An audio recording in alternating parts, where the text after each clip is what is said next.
When you believe in something bigger than yourself, you're not quite so eager to extinct yourself.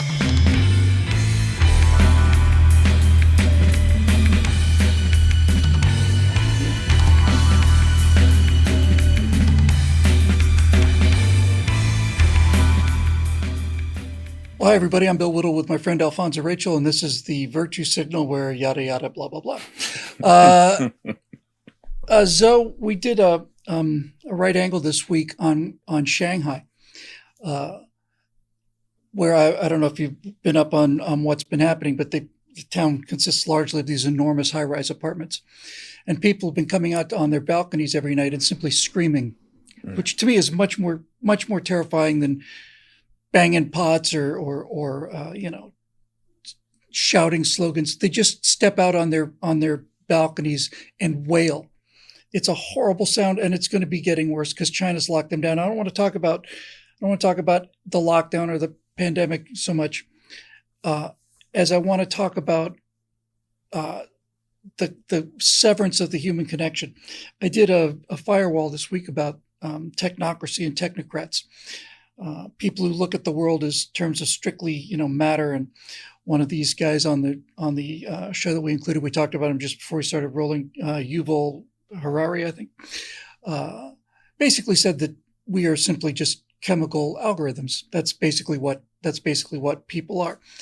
And one of the things that my wife pointed out to me, which I'd never really thought of, was we talk about the physical separation and social distancing. Let's take social distancing. She said that also involves spiritual distancing. And I thought that's actually, as usual for her, it's a profound idea. She said, what you would know the exact verse probably better than she did, but what is the line in the Bible about a church essentially being two or more people gathered in his name, right? Something. Mm-hmm. Yes. Okay. So pretty good, man. Pretty good. You actually, you invoked that pretty good. Thank you. If you prevent two or more people gathering in his name or anybody else's name, China's a communist country. It's an atheistic country, but that's not, it's not their fault for most of them anyway, I guess. My point is that if you take that statement from the Bible out for a second, as usual, it's describing a universal truth. Right. And that is that people are social animals. And it's not just a question of, gee, we need to get together and party and talk about football. There's something extremely, unbelievably distressing about being cut off from everybody else. And when you take a city like Shanghai with, and across China now, something like 190 million people are kept in solitary confinement. They're in the cooler. They're in the solitary confinement cells of a maximum security prison. They're all beginning to go mad, and rightfully so. Americans went pretty nuts, and we were never under restrictions quite that draconian. So what do you think there is about this? Let's call it the spiritual connection. I talked about the human connection in the firewall, and how the people who are technocrats, like the Communist Party of China, see people as chemical algorithms and essentially just a number that can be replaced, moved around, shuffled, and so on. I don't see people that way. It's tempting, given their government and the size of the population, to look on China as just this massive people. That's how their own leaders look at China. But they're all, every one of those people is an individual. Every one of them is an individual person. They have individual goals and fears and rivalries and loves and all the rest of it. And when you cut them off from each other, humans begin to wail. They go into this spiritual despair. And as I get further into this firewall series, I'm going to talk about whether that's intentional or not. But for the time being, let's just talk about the results of that. What happens when you cut people off from each other, do you think, long term? Woo, man, there's a lot to open up. There's a lot to unpack there, man. Okay, so as you mentioned earlier, with the Chinese people, and it's a nation that is predominantly, they have their philosophies, but in terms of, a belief in a God, particularly, the God of Israel, they do not. But they do have their philosophy, whether it's Buddhism, Taoism, Confucius, Confucianism. They have their Eastern philosophies and things like that. If they want to get it more of a religious aspect, you could probably go into Buddha or spiritual aspect. And they have their lores and stuff like that too. But when we talk about, gathered in the name of, like when you say where two or more are gathered, I am there. Who are gathered in my name, I am there. Well, it's almost like, man, if two people agree, that in itself is a flipping miracle. Right? It's like just for two people to agree. So you're wrong. You're absolutely wrong. Well, you know what? I protest. Playing with you, man. I protest. No, you weren't. You were deadly serious. No, I'm playing. But look, where two or people are more gathered, and that's a key thing, Bill, because gathered in the name of what? People can gather. It's like we see right now, people are gathering, they're taking to the streets and they're protesting, all that sort of stuff. Gathered in the name of what? If we make up our own ideas of things to gather around, it's going to be built on sand and it will collapse and there will be a meltdown. Yeah. The thing that is built on rock is to be gathered and built on the word of God himself. He's the first and the last word.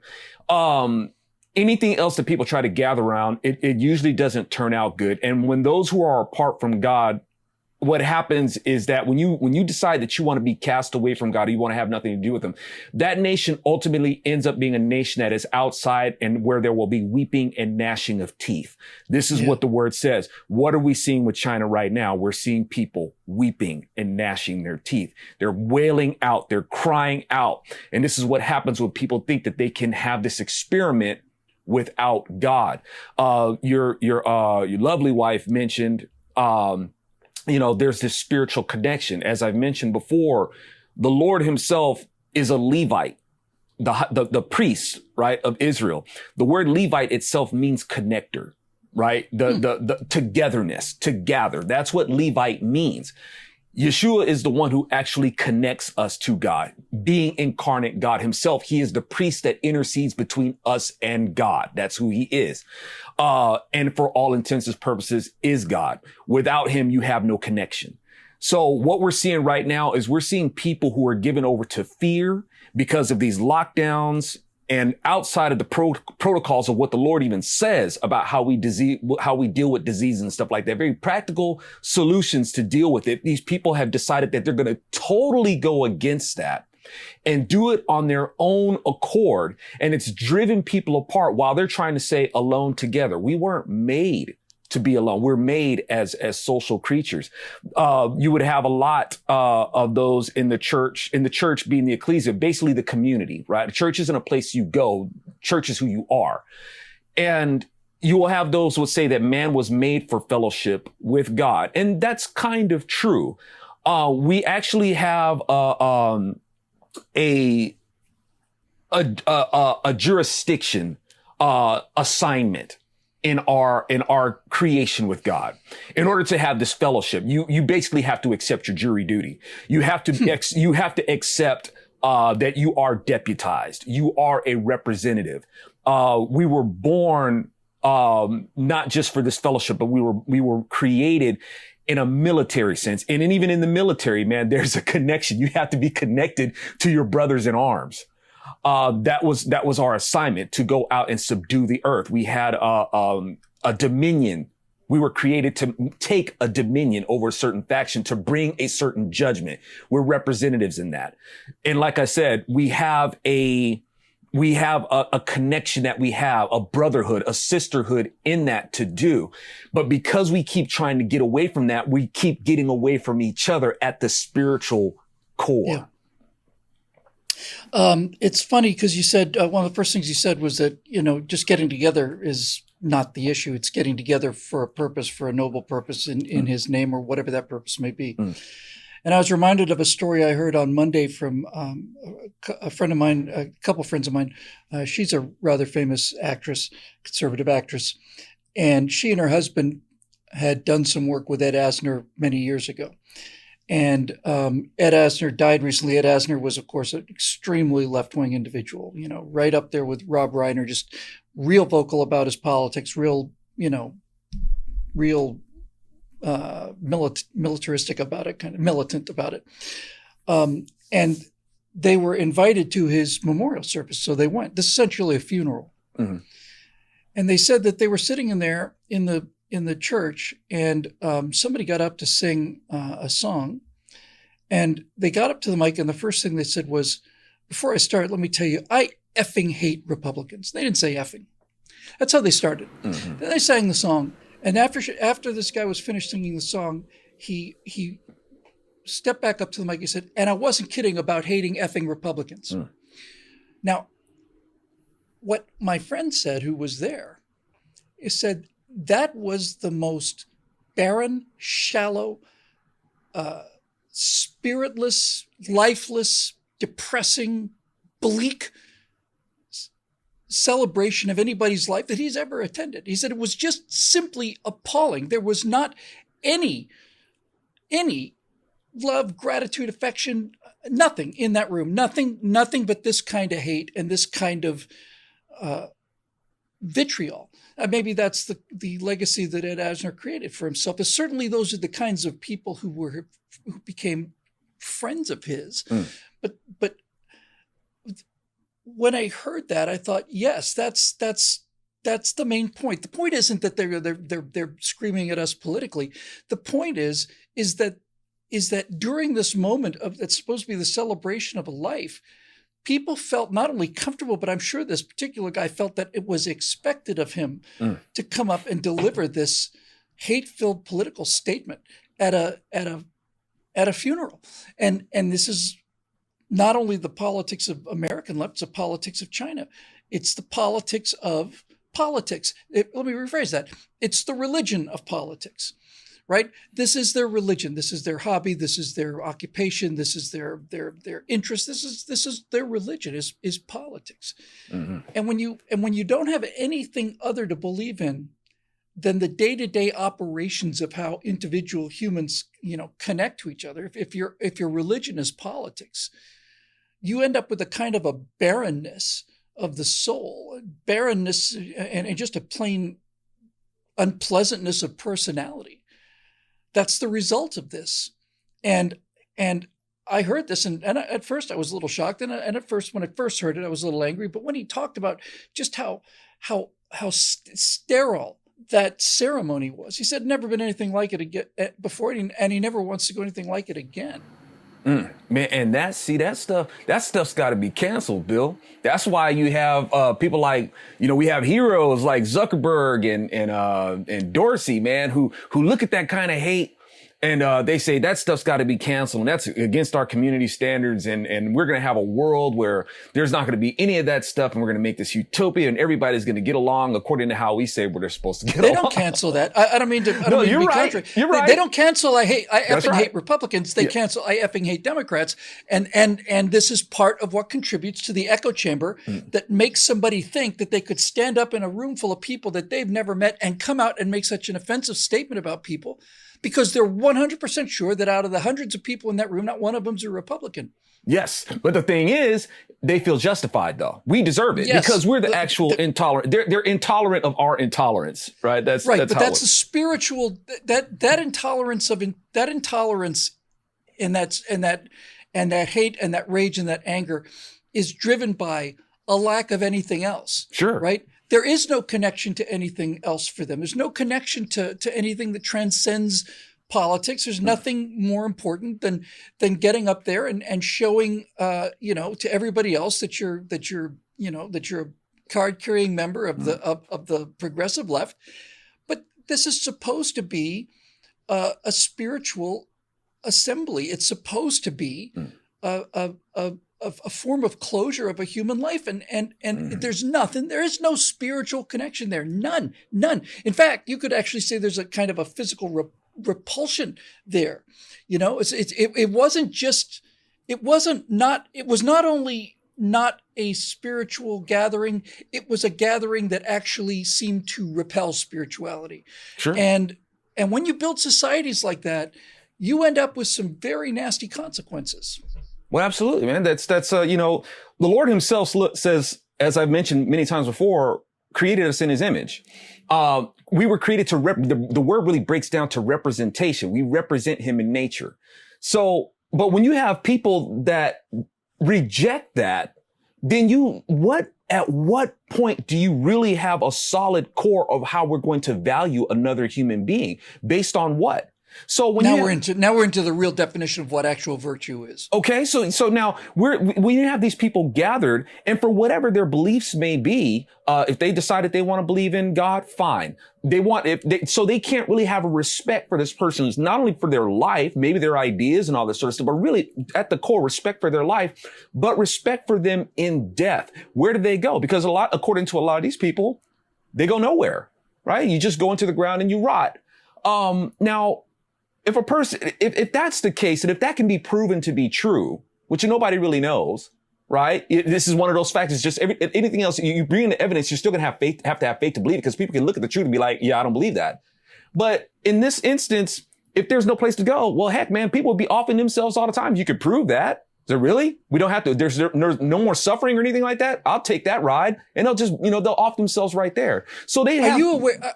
Before you go any further, just because I have to jump in, because I will forget this, and this is the moment to jump in. Are you aware of the fact that is exactly precisely what Hamlet's soliloquy is all about? That's exactly precisely the topic. That why would we put up with these horrible things in life? Why not just take a bare bodkin, an arrow point? Why not just kill ourselves if it weren't for the fear of the undiscovered country and what dreams may come and all of the things that may happen to us after death that may be worse? Otherwise, Hamlet's basically saying, otherwise, why not just end it? End these troubles. Yes, absolutely. That's right. That's to be or not to be. Thank you. Right. And so people don't want to deal with, and there's no justification for it. When people feel like, well, or even if they do decide to believe, well, the Lord will forgive me for this. It's like, and some people say, yeah, man, I guess posthumously will say that, well, he had his reasons and what like that. Don't do that. You don't know what comes after. This person may be jumping out of a frying pan into the fire. It's like, don't do that. Don't encourage that kind of thing. Or man, what trips me out is when people, speaking of that funeral, when people decide that they're going to make up their own afterlife while not having respect for what the afterlife is. I remember, who's that guy? Taylor Hawkins, who's the drummer for the Foo Fighters. He just passed away. And I'm listening to people like Miley Cyrus saying, he's up above me and whatnot. But these are the same people who sing that song, Imagine. They love that song, Imagine, the communist, anthem, right? Where John Lennon is basically admitting there's heaven. Yeah, of course there's heaven. Because if there is no heaven, why would you have to imagine that there isn't one? Right? So they're sitting there imagining that there is no heaven, but they're going to go ahead and decide to say that Taylor Hawkins went to some place above us. Why would you even do that? He had no interest in the place. His interest was drugs, right? Despite everything that he had, everything that he was blessed with, beautiful wife, kids, tours the world, playing rock and roll. That wasn't enough for you. You need to be fulfilled by drugs. What an insult that is to people who are trying to get out there and, actually make some music. So that's what he does. He had no interest in knowing the Lord. Why would you condemn him to go to heaven or someplace above where the Lord is? He didn't want anything to do with him while he was here. So why damn him to an eternity with heaven? So, yeah. But that being said, with, this funeral where you have people gathered, and this person, I guess, going to be the pinnacle representative of that, and come in there and besmirch this moment, besmirch this life and death, projecting his hatred, and because they have no respect of where the creation of life come from. Yeah, just since you mentioned Miley Cyrus, I don't know anything about her personal religious beliefs, so I don't want to speak for her, but I know I can't speak for large numbers of people out there, especially out here in California. And they have a kind of a Twinkie philosophy. It's like a Twinkie religion. What I mean by that is it's all just very shallow and tastes good and is bad for you. And you know what I mean? It's just nothing there. And what I mean by that is I think most of these people, if you ask them, do you believe in God? Most of them would say no. Do you believe in an afterlife? Most of them would say no. Well, what about this friend of yours that died? Well, he's up there watching us. Yes. And it's like it's this deep and so contradictory. And what's ironic about that is that so many of these people say, oh, well, the reason people are religious is because they're afraid of dying. That's why they believe in this fiction of a soul and afterlife and all the rest of it. But when you hear people like that say that, you realize that they're they're the ones who are using the whole thing just as a crutch to get past that issue. And they're not looking at any of the other things that are out there on the spectrum of spiritual beliefs, virtuous beliefs, all of that stuff. They're just taking the Twinkie, he's gone. Oh, really? Yeah, he's gone. Well, he's up there right now watching us, and look, maybe he is. And I do believe that people who have passed away, we are going to see again. I like to believe that. I can't prove it, but it makes my life more manageable. And there's some evidence to say that, scientific evidence to say that time doesn't exist. I don't need to get into all of that. but this separation, every time I see social distancing now, after what Natasha said, I'm just going to replace that in my head with spiritual distancing. Spiritual distancing. Maintain a 6-foot spiritual distance. Maintain spiritual distancing at all time. Do not get together. Do not discuss things. Do not have a human connection. Do not interact without interacting online, because online is that filter that takes the complexity of the 3D world, flattens it, controls it, limits it inside the frame, all of that stuff. And as I said, I'm going to eventually get into how much of all of this is intentional, but I will say this. If you do want to destroy a people's ability or willingness to resist totalitarianism, tyranny, and oppression, the first thing you have to do is sever their connection with each other and sever their connection with the belief that there's something more eternal than who happens to be sitting in either the Forbidden Palace or the Kremlin or the White House. Indeed, Bill. Forbidden Kingdom. And you have basically spoken the modus operandi of the devil himself. That is exactly where he was coming from. He says, I will ascend to the recesses of the north. My objective, I covet your throne. I am taking your throne. So, and from there, despite his coup d'etat that failed, he figured he would go after God another way. I'm going to go after your representative. I will go after Adam. In doing so, the devil himself became the blackest hat that ever lived, right? The ultimate hacker. So he went in, basically planted a virus between Adam and Eve. So what do we, and you mentioned, what's his name, man? He's the guy in the World Economic Forum. I saw him a little while ago. Yuval, I want to say it's Yuval Harari. I'm virtually positive. You say his name? Yuval. Oh, it sound like you said evil. No, not evil. Not evil Harari. But okay, so I'm listening to this guy. We're talking about separating somebody from the human connection, right?